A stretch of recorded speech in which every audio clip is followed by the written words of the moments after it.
গ্রীষ্ম বর্ষা পিনিতি ভরসা। হ্যাঁ, পিনিত শপিং সিটি। নমস্কার, আপনারা দেখছেন হুগলি আপডেট। আপনাদের সঙ্গে আমি উষা। আসছি খবরে। 5 লক্ষ কণ্ঠে গীতাপাঠ অনুষ্ঠিত হলো কলকাতা ব্রিগেড গ্রাউন্ডে। ভিন রাজ্য থেকে আসেন সাধু সন্তুর দল।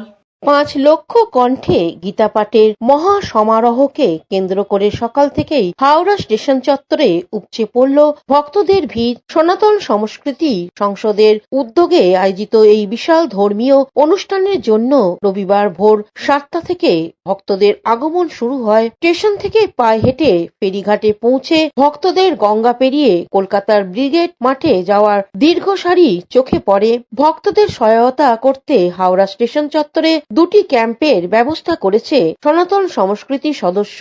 বিভিন্ন জেলা থেকে ট্রেনে আসা সাধারণ ভক্তদের পাশাপাশি বহু সাধু সন্ত মহিলারা ও পুরুষেরা দল বেঁধে গঙ্গার পথে রওনা দেন। কারোর মুখে জয় কৃষ্ণ জয় শ্রীরাম ধ্বনি।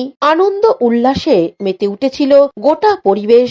আয়োজকদের দাবি 5 লক্ষ কণ্ঠে গীতাপাঠের এই অনুষ্ঠানের অংশ নিতে শুধু বাংলার জেলা শহরেই নয়, ভিন রাজ্য থেকেও বহু সাধু সন্ত ও ভক্ত এসেছেন। তাদের সুষ্ঠু চলাচলের পুলিশ প্রশাসন ও সজাগ ভূমিকা নিয়েছে।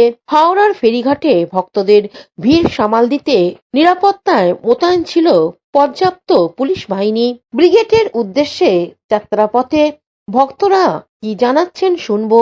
বর্ধমান রসুলপুর থেকে 5টায় না আমরা দল বেঁধে এসেছি। কাটোয়া থেকে মেমারি থেকে আসছি। মেমারি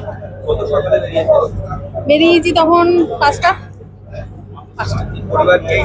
হ্যাঁ হ্যাঁ, পরিবারের সঙ্গে এই প্রথম যাচ্ছি। কৌশিক ঘোষের রিপোর্ট, হুগলি আপডেট। ব্রিগেড গ্রাউন্ডে গীতাপাঠ অংশগ্রহণ করতে হুগলির বিভিন্ন স্টেশনের থেকে রেলপথে রওনা দেন বহু মানুষ। 5 লক্ষ কণ্ঠে গীতাপাঠ কলকাতা ব্রিগেড গ্রাউন্ডে অনুষ্ঠিত হবে। সকাল থেকে সনাতন হিন্দুরা শহরে বিভিন্ন রেল স্টেশনে জমায়েত হন। চুঁচুড়া শহর থেকে ভারতীয় জনতা পার্টির পক্ষ থেকে সুরেশ সাউয়ের নেতৃত্বে প্রচুর মানুষ জমায়েত হন ব্যান্ডেল হুগলি চুঁচুড়া স্টেশনে। তারপরে রেলপথে ব্রিগেড যাত্রা। এবারে কর্মসূচি প্রসঙ্গে সুরেশ সাউ এক সাক্ষাৎকারে জানান, হ্যাঁ অবশ্যই আমাদের আজকে আপনারা সকলেই জানেন ব্রিগেডে 5 লক্ষ কণ্ঠে গীতা পাঠের ডাক দেওয়া হয়েছে। মূলত উদ্দেশ্য আমাদের